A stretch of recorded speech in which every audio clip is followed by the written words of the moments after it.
So, Hare Krishna devotees, welcome for ISKCON West, outpost of ISKCON Seshadripuram at Rajarajeshwaranagar, Mailasandra, for the Sunday evening feast program. Today we will continue with Srimad Bhagavad Gita. Today we should be doing verse number 5.17, 5th chapter, 17th verse. So let's, I will share the screen.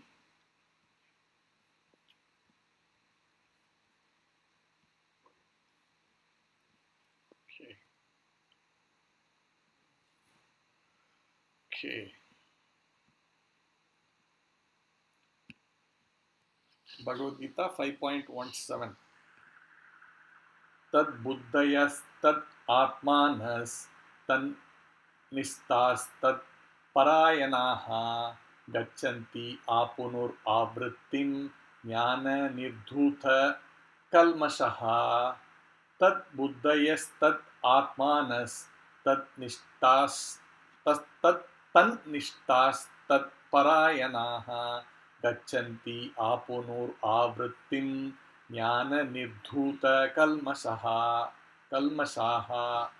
Tad buddhayas tad atmanas tan nistas tad parayanaha gachanti apunur avrittim jnana nirdhuta kalmashaha.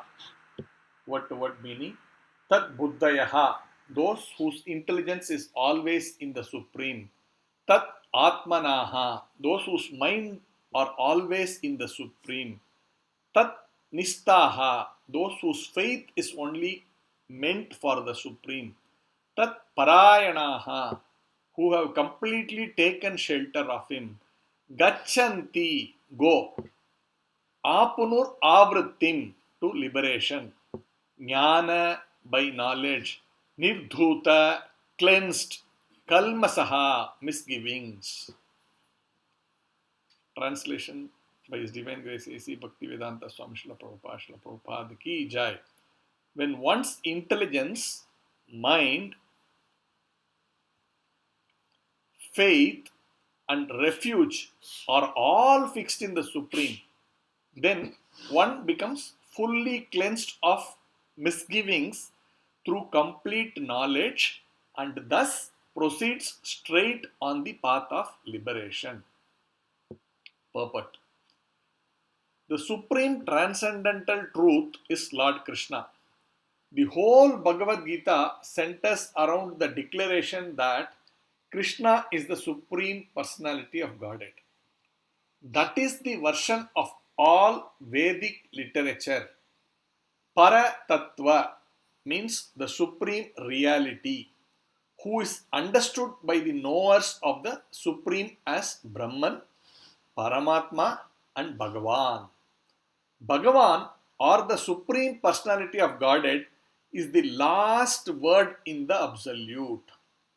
There is nothing more than that. The Lord says, Matha parataram nanyat kinchit asti dhananjaya. Impersonal Brahman is also supported by Krishna.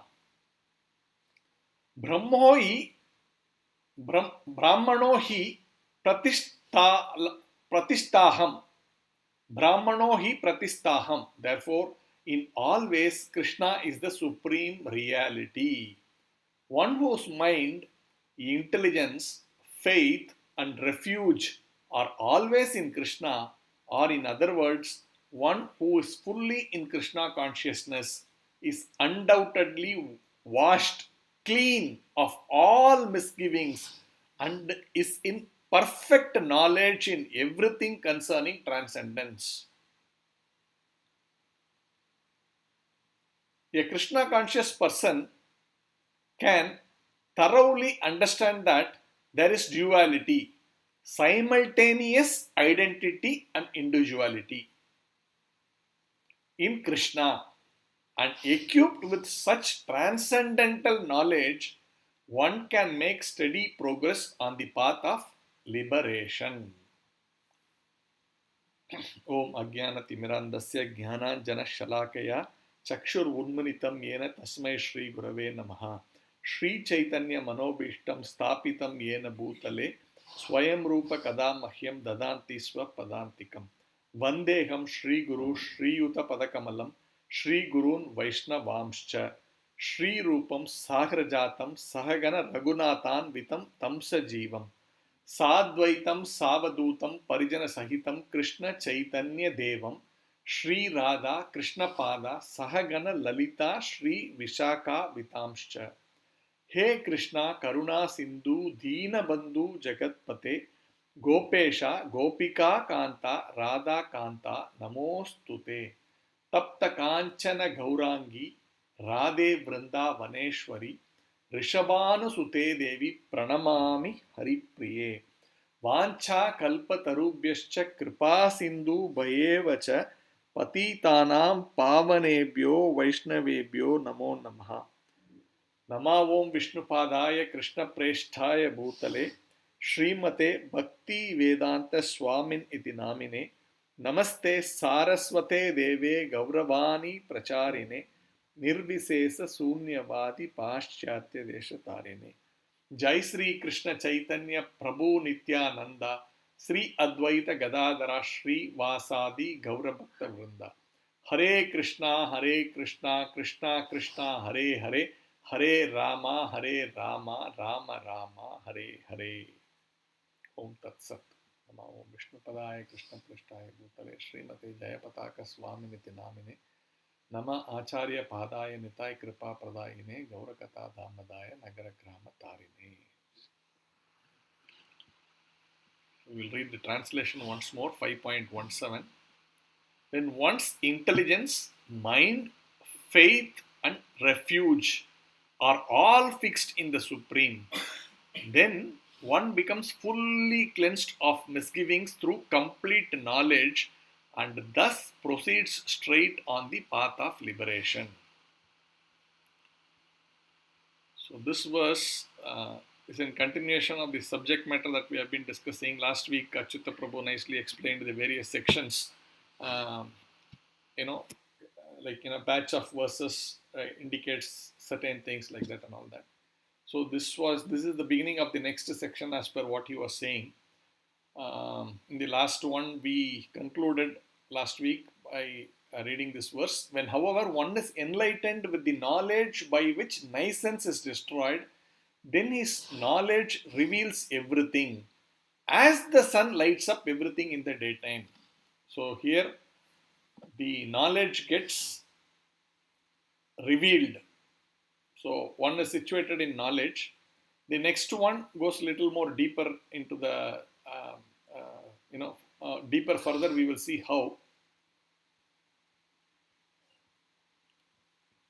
Here the Lord says, this is the words of the Lord that we should always be mindful of. He says, Tat buddhayas tan atmanas tan nistas tan parayanaha. Tat parayanaha. That means buddhayas, that means one's intelligent. Tat atmanas, one's mind. Tan nishtas, that means faith. And tat parayanaha, that means one who's actually taking the refuge of the Supreme Personality of Godhead. That is taken shelter of the Supreme Personality of Godhead. Then it says Gachanti. Gachanti means goes, right? It's a common Gachanti. Apunur avratim. He goes towards the ultimate liberation. Jnana nirdhuta kalmashaha.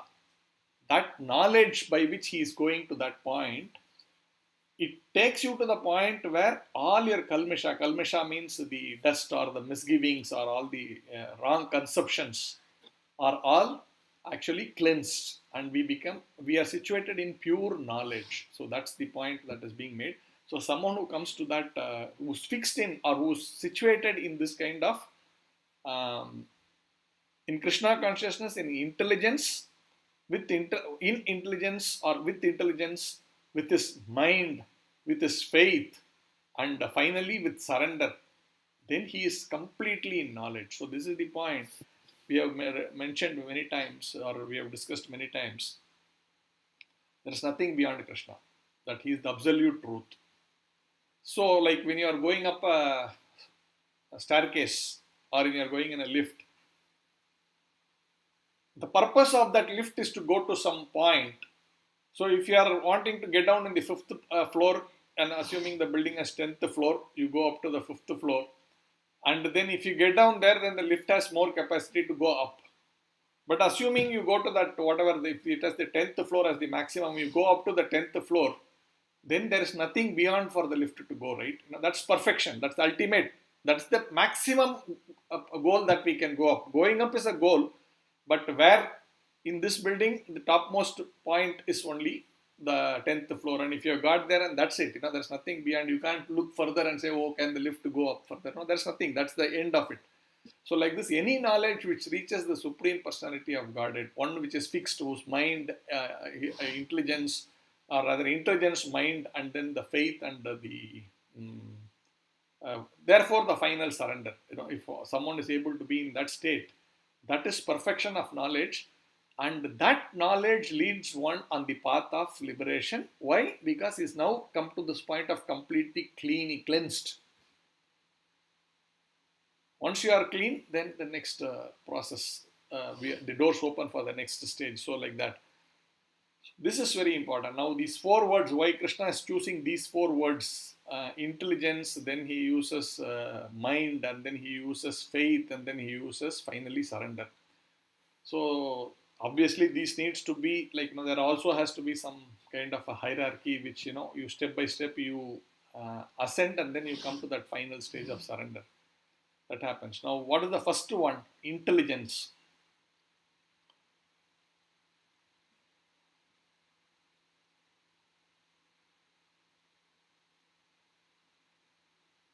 The first one is this intelligence.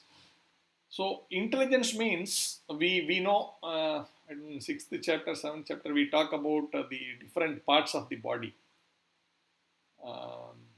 Mano, Buddhi, Ahankara, then the senses, the 5 different senses, and then the mind, intelligence, and false ego.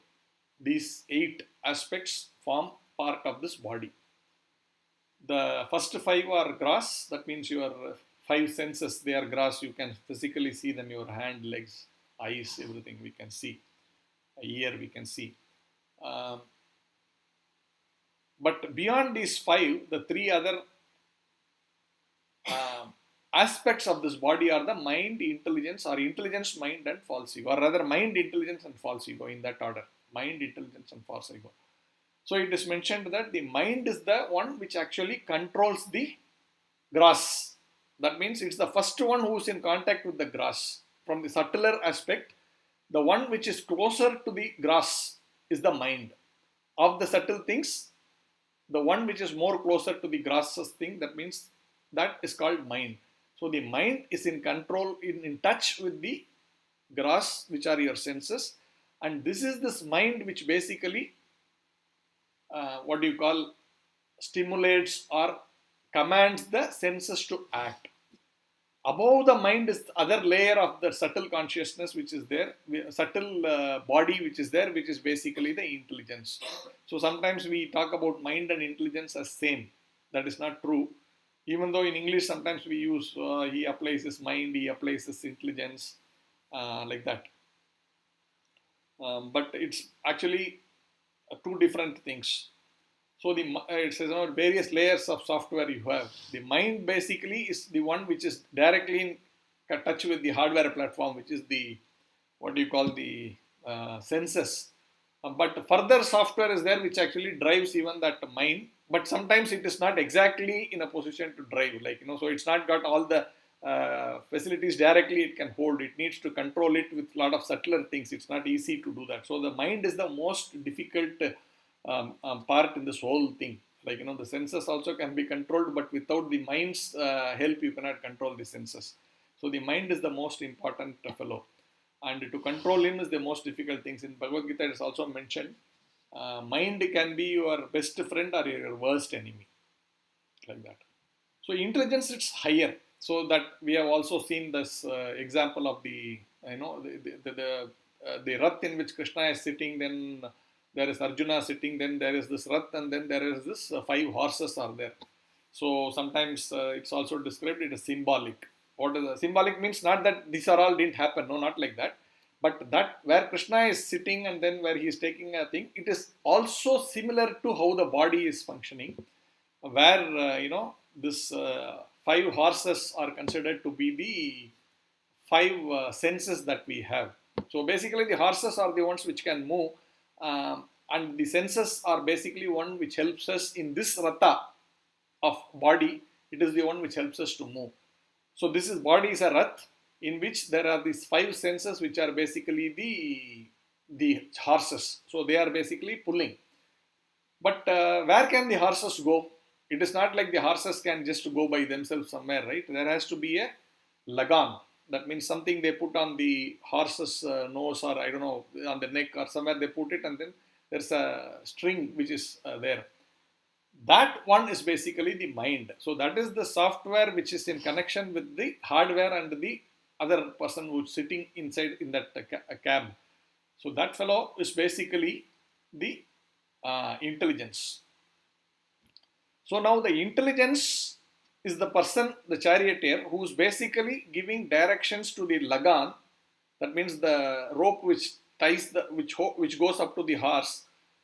That is called the intelligence, mind, and then goes the what do you call the senses, which are the horses.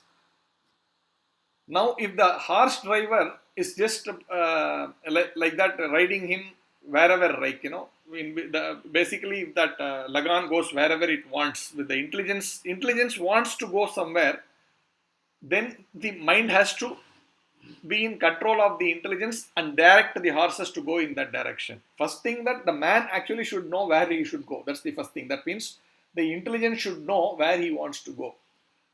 Sometimes it's very practical, and many ways people say, yes, I understand, I get it, right? I get it, I understand. That's intelligence, right? Sometimes we want to do something, someone explains, Baba, this is that, this is that. You said, yes, I get it. That means it has appealed to your intelligence. But then, whether you are going to do it or not, even though since you say you get it, that means the knowledge, the intelligence is there which is accepting the truth. But that doesn't mean you will do it, because you are driven by so many other motives which are being mainly pulled by the mind, which says, Baba, no, don't do this. It will tell your intelligence, yeah, it's all nice from that point of view, but it's a waste of time. You enjoy life. That's what the mind will tell you. So we may say, I get it, but I'm not able to do it, sir. We say it. It's very practical. So many times we say this. Yeah, I get it, but I will not do it. I want to hurt this fellow. I get it. Someone says, don't do it. What's the big point? Yeah, I understand. But then, I want to teach that fellow a lesson. We say this, right? Which means what? While your intelligence understands, but it is not able to persuade the mind to follow. So that's where the problem is.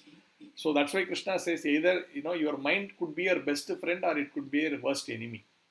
So if you are able to control the mind, then intelligence generally is easy to convince. So, in one sense, maybe not always, but I'm saying relatively mind and intelligence, if you have to say, intelligence is more easier to handle than mind. Like, we know so many people, when you present the philosophy in a right manner, they immediately accept it because they are intelligent. Right? It's just natural. They say, but for the heck of it, they will argue. But it has already appealed to their sense, intelligence. That's very clearly there. For the heck of it, they will argue means their mind is not allowing them to accept this intelligence's point of view. No, yeah, you have been doing this for me. What is this fellow telling you? Why are you just falling into the trap? Just don't do it. Come on, let's go, enjoy life. Come on. So this is the work of the mind.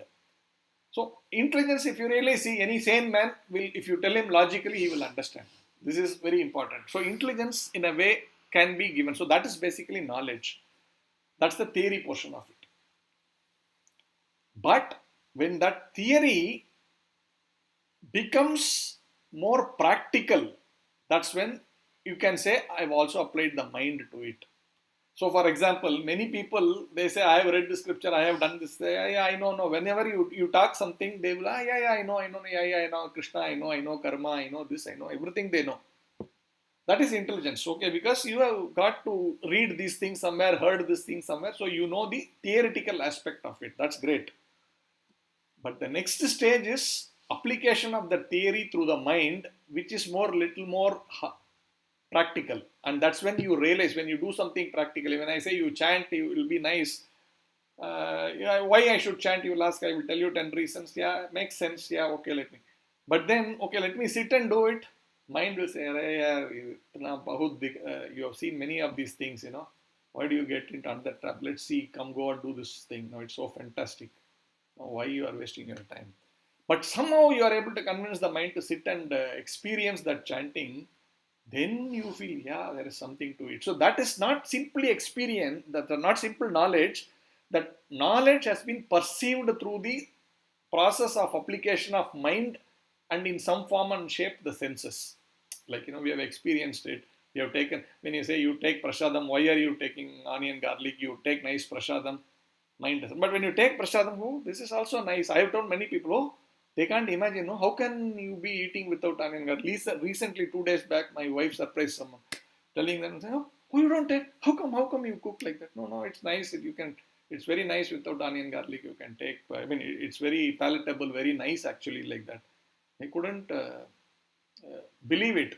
But then once you give them some prasadam, they take it. Wow, this is also nice. And we have also heard people say, but I never thought it would be so nice without onion garlic. This is very nice. People have said that actually to us. So which means the mind has actually now, earlier it was rejecting, even though intelligence may sometimes agree. But mind, when it experiences, mind also says, yeah, makes sense, Baba, a little bit. But then again, it will run away somewhere. So it's about holding that mind very strongly in that place. So the mind, if it's applied and if you are able to experience it, that's the second stage. So intelligent and then this mind. Here is talking about progressive intelligence. With intelligence, first you need to accept Krishna consciousness or Krishna. Then you experience Krishna through the mind. Beyond that also there is something there. The word is faith. This little, how do you transition from this intelligence mind into this faith? Let's see how we can, I will try to see how I can explain this thing. See, let's say there is a, there is a scientist. Okay, scientist naturally has very good intelligence, no problem with him. And he also likes doing it, so mind application also comes. That's the second portion of it. Now, if you really see, even if you go into all these colleges, the guys are intelligent, all the big colleges, like, top engineering colleges. Those guys have intelligence by the past experience of their education, like they would have done extremely well in their, schooling, or for 10th and therefore 12th. For him, when he gets into that engineering or whatever, the top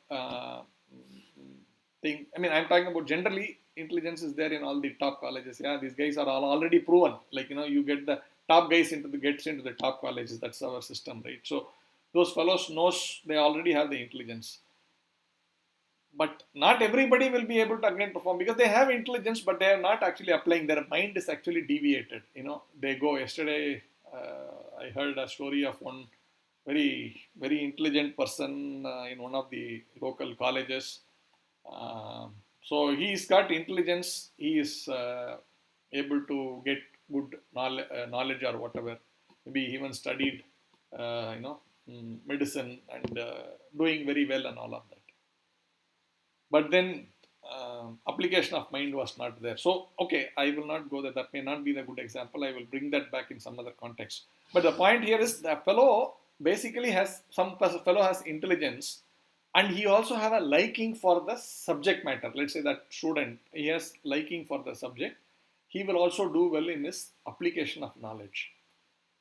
So intelligence is there and he's applying it and he's also seeing good marks. That's all great.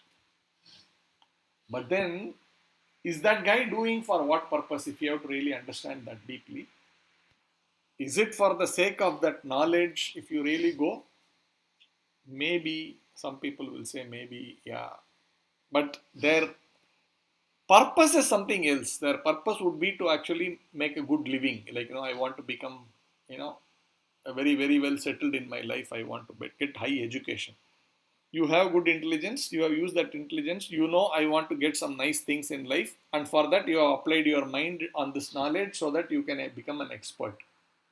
That is two different things. Faith means someone who is just studying for the sake of studies. Like, I like this subject, I will go deep down into this subject. I don't care for anything else. I am just studying for the sake of knowledge. But originally, knowledge was supposed to be like that. It was never tied to any material benefits. Knowledge, it is said, right? Vidya dadati vinayam vinayadi adi patratam. So basically, what it happens that is this knowledge you get virtue and everything follows. It is not like because of knowledge your end goal through is from knowledge is not that you get you don't directly connect it to money in earlier times. But now we are directly connecting knowledge to material gains, money or whatever material gains. But earlier it was not nine. What is that? Vidya dadati vinayam vinayadiyadi patratvam patratvad dhanamapnoti. Like that, something like that. Right? So that means because of all this, money comes. It's a byproduct of all of these things. But today we are looking at it as if you are intelligent, you are able to apply that intelligence. How many lakhs? Right? This is how we think. How can I convert that directly into monetary benefits or whatever? Like, money or fame or any material connected things which satisfy the mind, intelligence, and those like the 8 items I talked about, 5 senses, mind, intelligence, and what is that? Ego. So sometimes we do it just for the ego's sake, right? I have to prove I am the greatest. I don't want money. I don't want anything, but I want to prove I am right. That's where you want to say that I am the one who matters here. So that's ego. Not the spiritual ego, but material ego.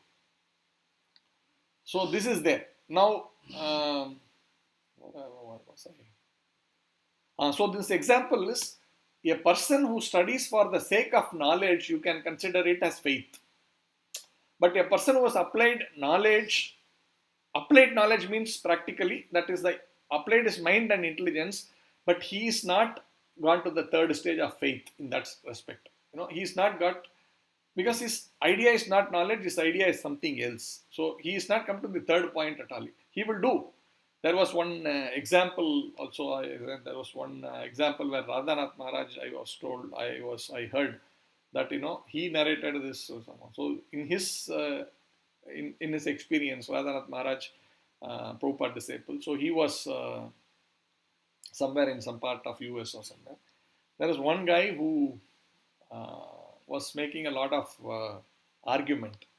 And who is that guy?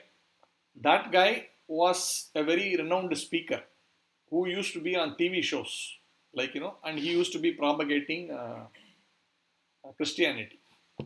So when he came with Radhanath Maharaj, he engaged in a conversation with Radhanath Maharaj, and Radhanath Maharaj was presenting the philosophy of Sanatana Dharma. And then this person had a deep discussion, deep argument. 3 days, 4 days, he had discussion. He was trying to put more and more arguments in front of Radhanath Maharaj, and Radhanath Maharaj was trying to give him, inputs from Sanatana Dharma and trying to make him understand, what is what. So after 4 days, he's saying his intelligence was convinced. He said, "It makes sense. I understand." Something like that. He said. Then something like that he said. Then Radhanath Maharaj. But then you are such an so much into your whatever your faith of religion, and you have been such a well read. You are giving lectures. You are doing so many things. You are on TV all the time giving lectures and all. No. Actually, so at one point in time, he mentioned somewhere maybe it makes sense.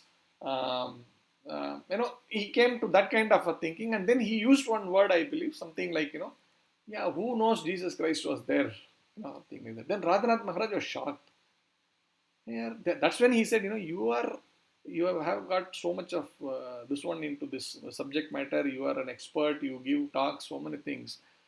But then why do you mention that Who knows, maybe Jesus Christ was there or not, how do I know? Something like that, why do you mention?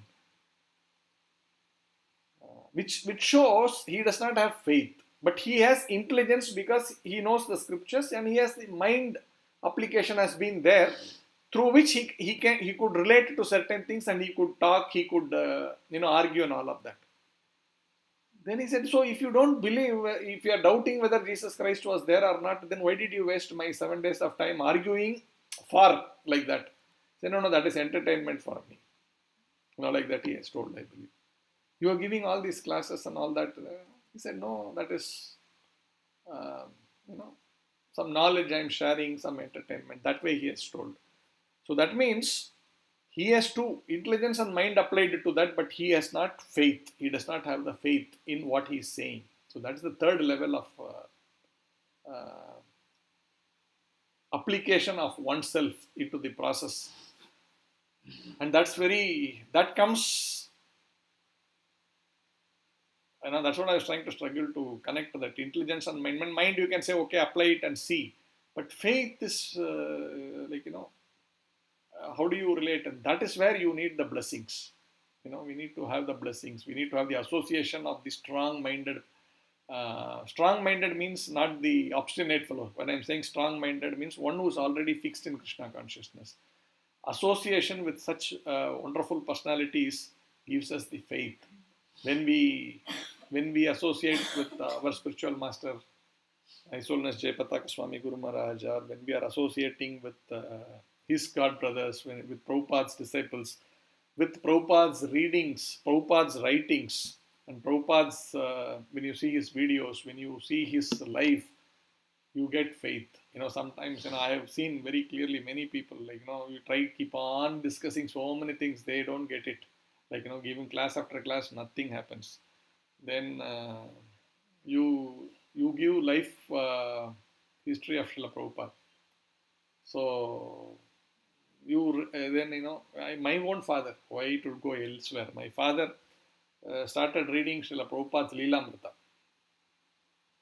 And when he was reading Srila Prabhupada's life and, Prabhupada's whatever, it's a history, right? It's Prabhupada, what did he do, how did he go, where did he go, what all he did, what is his conviction. When he read Srila Prabhupada's life history, he was completely convinced. That immediately he became very faithful. That's all. The personality created that faith in him. Whatever my discussion of, logic, all that, nothing worked. But Prabhupada's, life, Prabhupada could instill that faith in my father.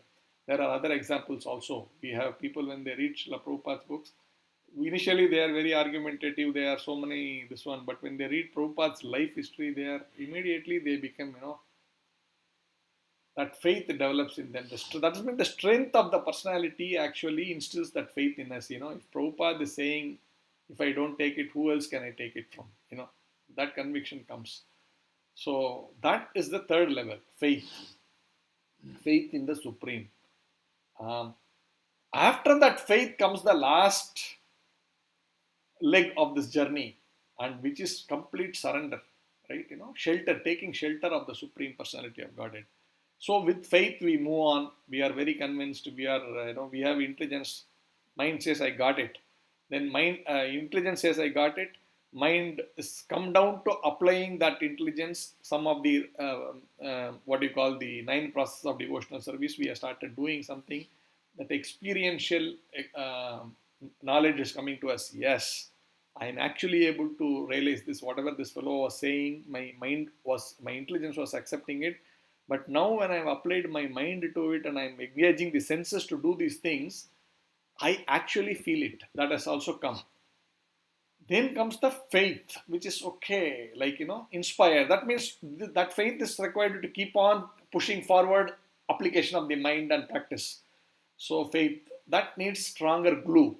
So we have to hold on to seniors and then you are moving in that direction. When does it fructify finally is when we come to the point where we say, I don't now care for anything, I completely depend on Krishna. So he goes beyond the rituals, he goes beyond the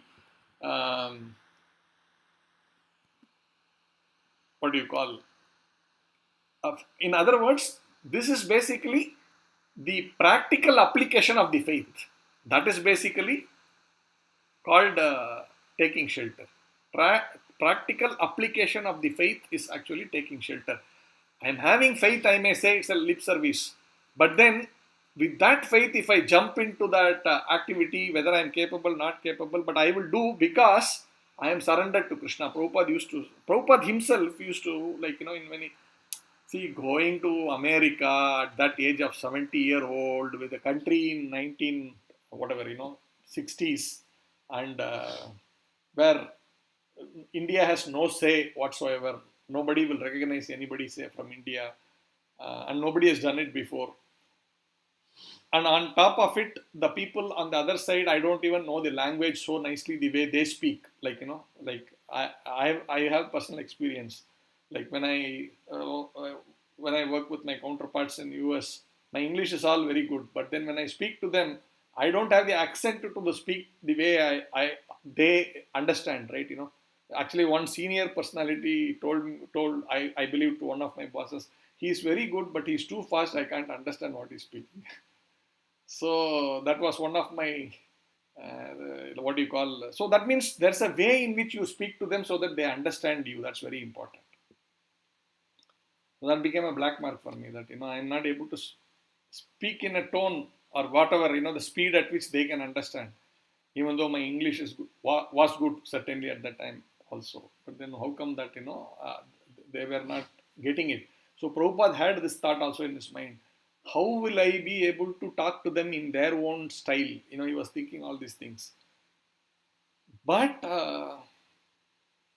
he had faith in what a spiritual master said. You go, you do it for me. So first, many times Prabhupada's spiritual master came in his dream. Like, he told many years before, he had told you have to go to the West and spread this knowledge of Bhagavad Gita and all the Vaishnava philosophy. So yes, Prabhupada got it into his head, and then he was also practicing in his life nicely Krishna consciousness. Be his Grahastha, then when he took progressively, then Vanaprastha, he did everything. Then his Guru Maharaj kept coming in his dream again and again. Abhay Babu, you need to take sannyas. So Prabhupada he felt very very uncomfortable. What is this? Guru Maharaj is again and again coming and telling me to take sannyas. I am not wanting to take sannyas in my life. He had faith. He wanted to do what this Guru Maharaj said, but he didn't have. He did not gone to that. I mean, he was actually. Now, don't get me wrong here. Prabhupada in his life, right from day one, he was completely surrendered. That is there. But this is actually the pastime of Srila Prabhupada. That way you have to understand it. So he reveals one by one like that. So in this stage when he is there, surrendered to his spiritual master, he had faith. Otherwise, and he is moving very strongly. He is Vanaprastha. He has come to this point. But then now, finally, sannyas. And then he says, now go to the West without even one paisa in your hand. Now, how do you do? What do? You don't know anything. There he comes to this point of complete surrender. I have faith and I will surrender to Krishna. He surrenders in that, and that boat when he's going, he's singing that beautiful song. Not that he surrendered then, but he's revealing those aspects of him at that point in time. He's saying Krishna, he's having heart attack while he's traveling in that Jaladuta. He's traveling. And those days, I don't know how many days, 30 days, 40 days you take to travel from India to US on a, what do you call, Jaladut is a ship, a cargo ship. He's going in that, and he gets a heart attack on that ship. So he is thinking, Krishna, at this stage, what I can do? I'm 70 plus, and you have now got me into this heart attack. Now, how will I ever go and accomplish this big task?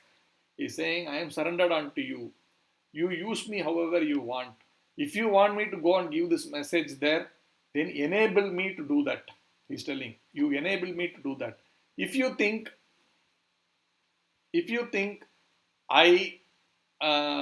you want me to come back to you now, I am coming back to you. It's your decision, like that. And this is just one instance where Prabhupada demonstrated that. There have been many instances subsequently. He just goes there and lands in that harbor, and the captain says bye-bye and he leaves. Captain was like, taking care of him like a friend. And then he and his wife leave back to India or whatever, they go on their ways. And Prabhupada is standing there with not a receiving party, big party is coming to receive Prabhupada. Hare Krishna, like that. When Maharajas come, we go and sing nicely and welcome them. Nobody is there to welcome Prabhupada. So he is going into the Bowery. Basically, it's a kind of a slum with all the criminals. He's trying to see how he can, get some shelter to live and all that. But what was his mood there? I am completely surrendered unto Krishna. And I didn't talk about what happened in the boat after that another day. But the point is, Prabhupada was completely surrendered. And then we know what happened. So this is basically very practical. This was to say the different levels, intelligence, mind, and then faith, and finally about surrender to the Supreme Personality of Godhead. And with that surrender, we can actually be situated in perfect knowledge, at which point in time all our misgivings are taken away, all our anarthas in our mind with respect to the actual tattva. We have read, right? In another verse, we say, how do you, like Krishna, why does he come? That verse, what is that? Janma karma chame divyam evam yo veti tattvataha. So that means knowing Krishna in tattva. That is the word it is used, right? Knowing Krishna in tattva. That means knowing Krishna in reality. That is used, right? Such a person comes back to me, he is saying. Janma karma chame divyam evam yo veti tattvataha tyaktva deham punarjanma naiti mam eti so Arjuna. Therefore, one who knows Krishna in truth, then he immediately goes to Krishna. That means here he says after leaving this body, but not that you have to leave the body. You can actually be situated in the transcendental platform. Not that I need to leave the body to become transcendentally situated. So in that sense, here he is saying one who is situated in that tattva, like in this verse, one who's come to this point of shelter, he immediately gets that actual tattva. That means the reality of what it is immediately known to such a person. At that point in time, all the misgivings are gone. That eureka moment for him, right? So many scientists are in the process of discovery and they are trying hard. Finally, when they get that result, that's the end of it, right? They have achieved what they have to achieve. Beyond that, for him, it is over, like that. For us, that understanding, when we come to that platform of applying intelligence, mind, and then the faith, and then that point of full surrender, that time our knowledge is very clear. We won't go anywhere after that. I am fixed, I am clear. This is what. After that, it is execution of devotional life. That's important. We just keep on executing devotional life, and Krishna says, Tektva deham punarjanma naiti mam eti so Arjuna. After that life, we are anyway going back to Godhead. After the physical body goes away, we are going back, but we are already situated in that platform.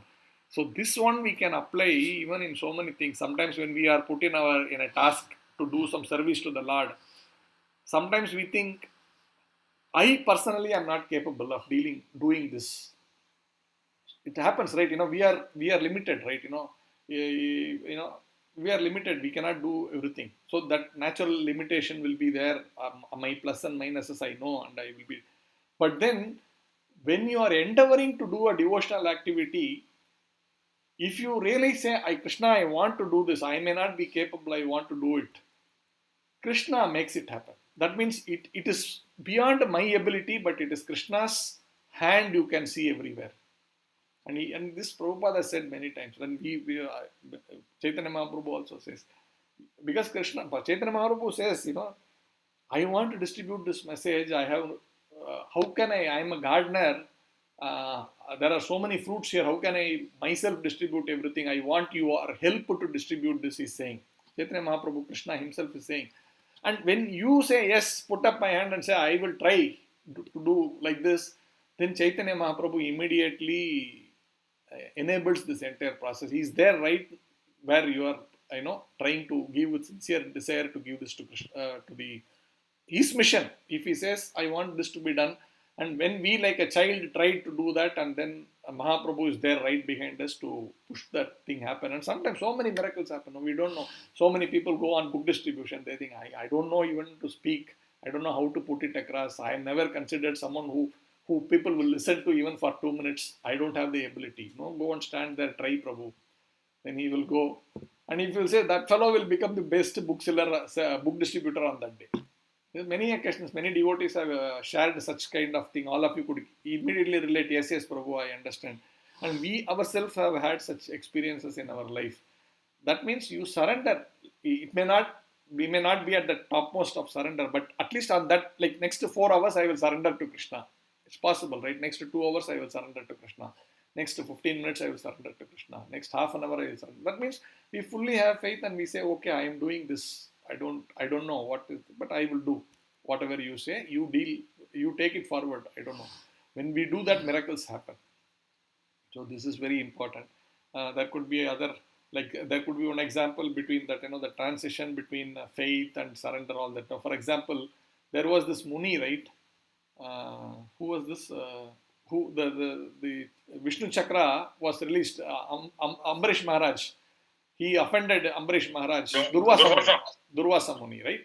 So he offended Ambarish Maharaj. And therefore, Ambarish Maharaj is a pure devotee of the Lord. And there was one, this Ekadasi, and this Durvasa Muni was envious. He wanted to disturb him. He wanted to break his Ekadasi. So he did so many things. So he took some, he went for taking a bath.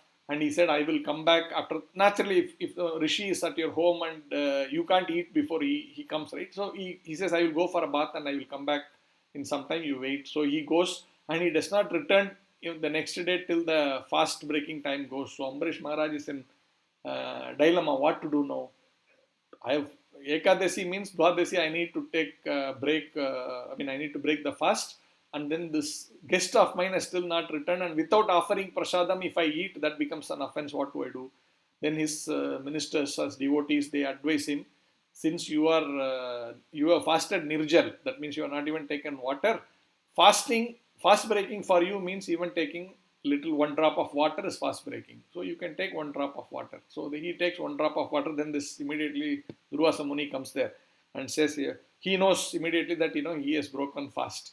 Then he comes and makes a big, you offended me. You have not waited for me to come, and then you didn't honor me with the prasadam and all that. Before that you have eaten. So he was ready to curse him. He was waiting for an opportunity to trouble him, and here he got the opportunity. He was trying to trouble him. That time Ambarish Maharaj is not a magician or anybody, but in the sense he immediately prayed to the Lord, and then the Sudarshan Chakra came. Sudarshan Chakra came and he started, directed towards this Durvasa Muni, and then Durvasa Muni realized Sudarshan Chakra is coming for him only. Then he starts running. Now, this situation, why I elaborate all this, to bring to that point where Durvasa Muni, mind is there, faith is also there. He's a Muni, right? He's a Shastrik. He knows all the Shastras. He's perfect in so many. Otherwise, he's not Durvasa Muni, right? He's one personality who's in the scriptures. He's not in some scientific books. He's one who's fully into the spiritual, practice and everything.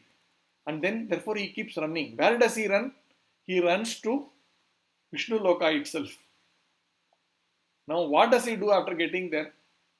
He says, oh, my Lord Vishnu, please help me. This thing is coming towards me. Please help me. He's not saying, I am now surrendered to you. You please now do whatever you do with me. Ambarish Maharaj said, I don't know. Now this is coming. Oh, my Lord, I don't know what to do. You do whatever you want. And then the Lord's thing, the Chakra, Sudarshan came. But in this case, he is trying to go and say, now, Lord, you do this thing for me. He's not saying, you do whatever with me. Therefore, Durvasa Muni, up to this point, man is there.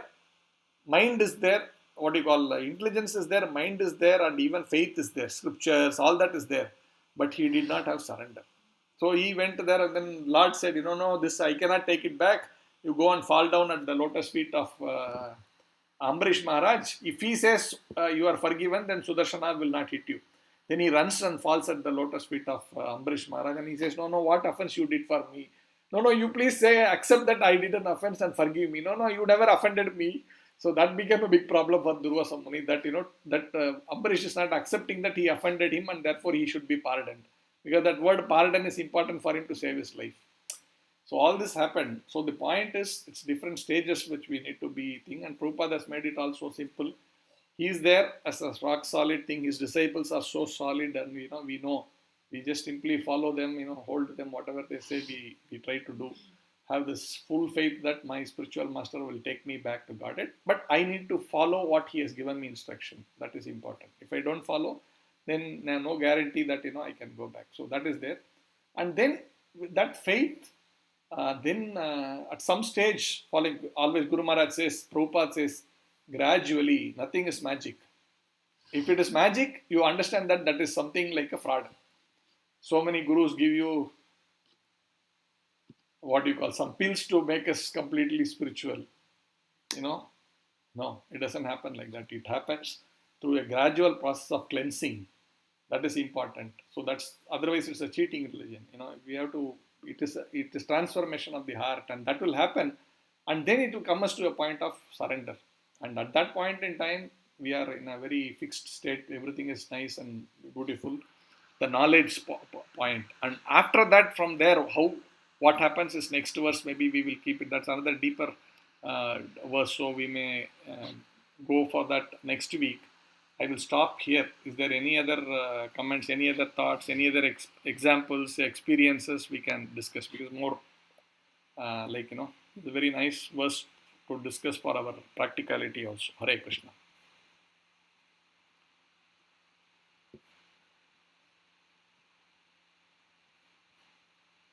Anyone wants to add and elaborate more, welcome.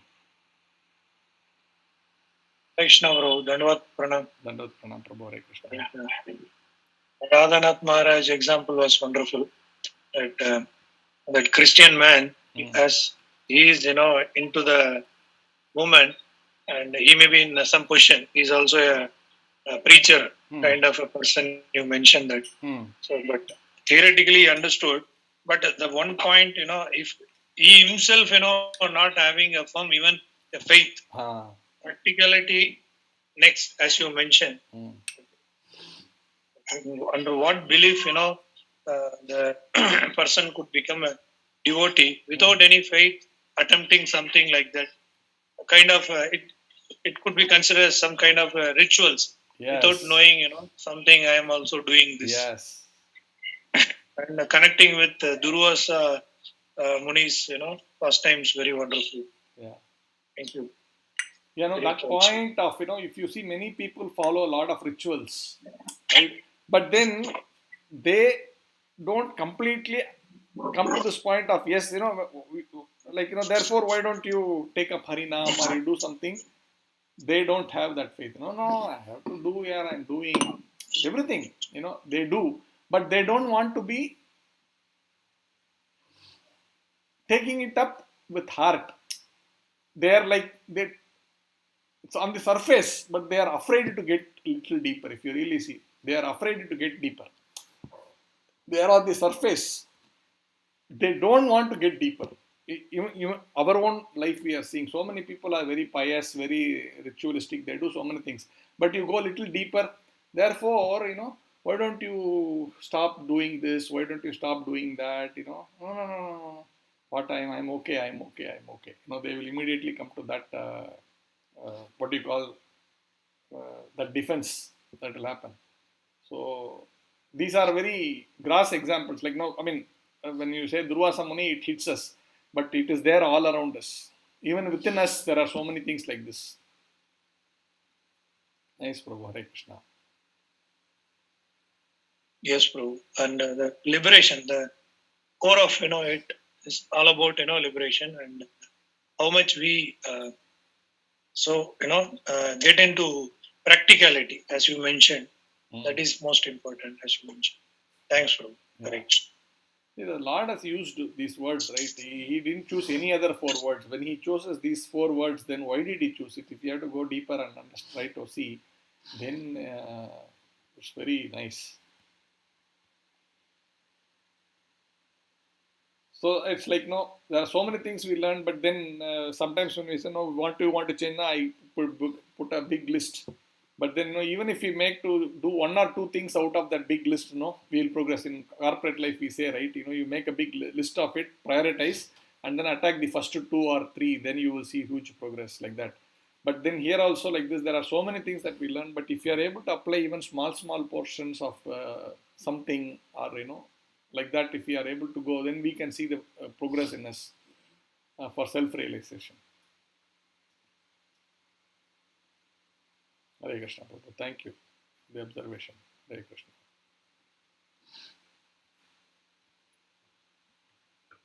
Any other thoughts?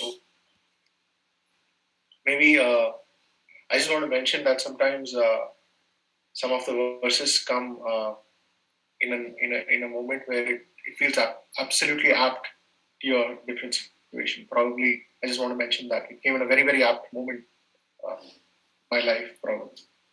Right. So, not a question, but again, something, probably a realization. When the going goes tough, right? We usually ask for help, right?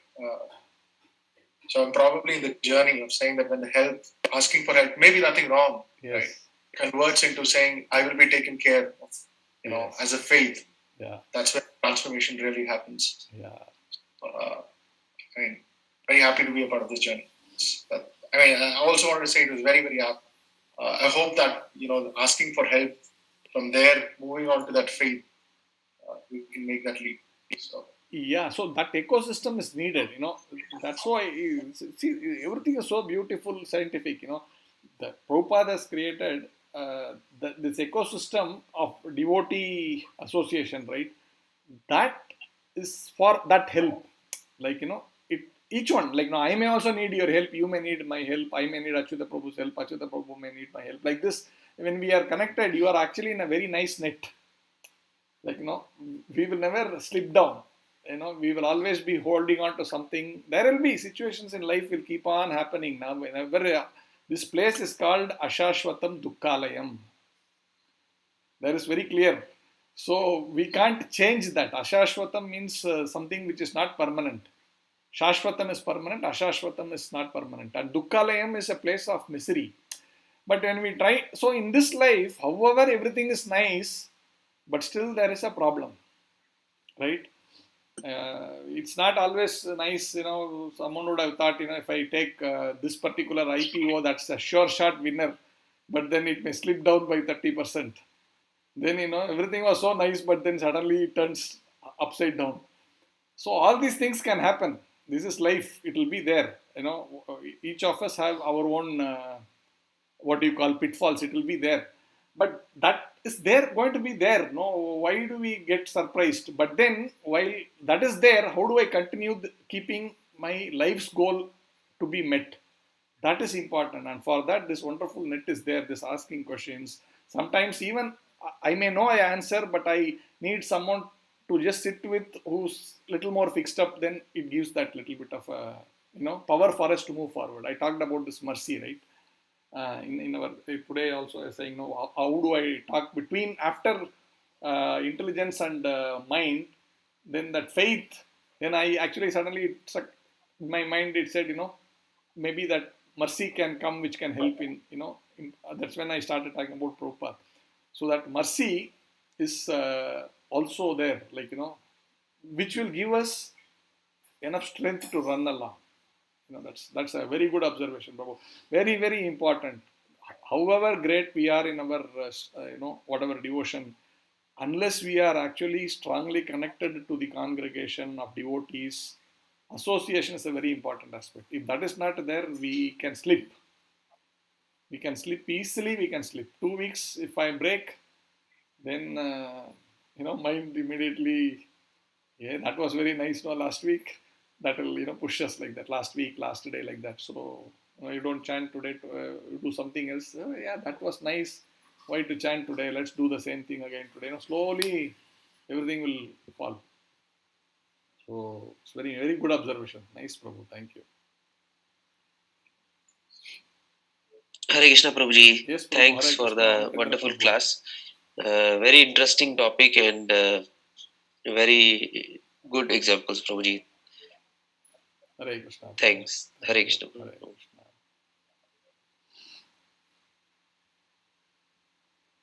Okay. Hare Krishna Prabhuji. Hare Krishna Mataji, tell me. Prabhuji, I have one doubt. Prabhuji, why should we do Ekadashi? Why should we do Ekadasi? Why should we do Ekadasi?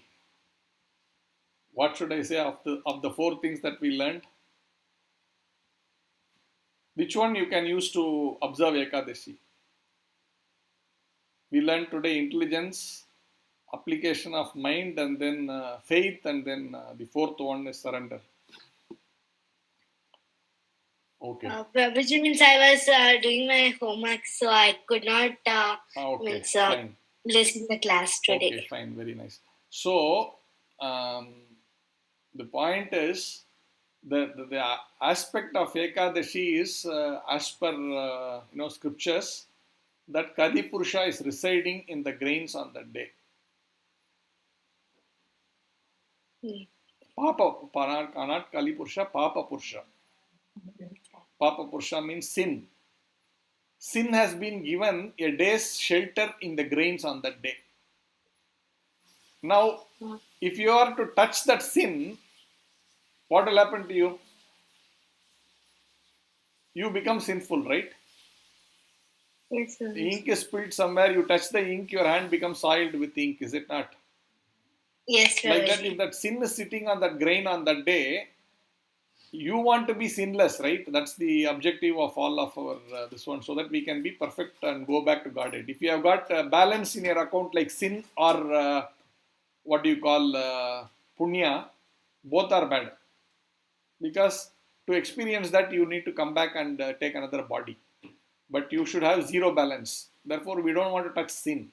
So grains are supposed to be sitting on that. Papa Purusha is sitting on the grain. Therefore, we don't take it on that day.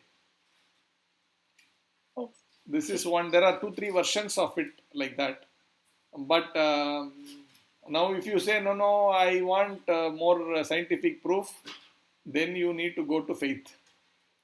Prabhupada has said that I will do it. Vaishnava Acharyas have said that we do it, and all paramparas they do fasting from grains on Ekadasi. All paramparas like Sri Sampradaya does it, Madhva Sampradaya does it. What do you call the Kumara Sampradaya does it. So also the Rudra Sampradaya. Everybody does it. So if we are not convinced by maybe the scriptural evidence, then we can do it out of faith. Nonetheless, it's beneficial whether you know it and do it or you do it without knowing. Knowing means experiential, I was telling, right? Sometimes you fast, but you don't know, okay, what changed, nothing changed. Maybe you may think, because we don't know what happened or because of that benefit you got, or I don't know. You have certainly got it, but we don't know. You at least use the faith, there. Amma is saying, my mother is saying, I will do it. We trust our mother for that. Haripriya, does it make sense? Yes, Prabhuji. Hare Krishna.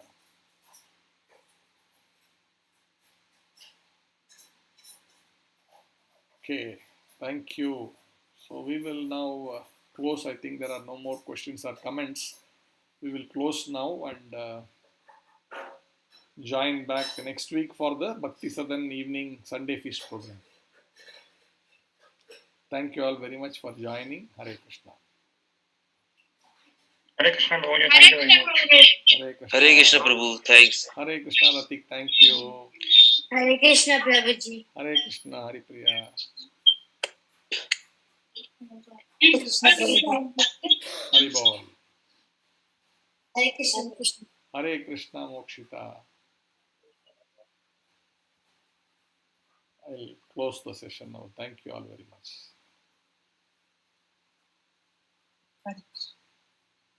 Hare Krishna.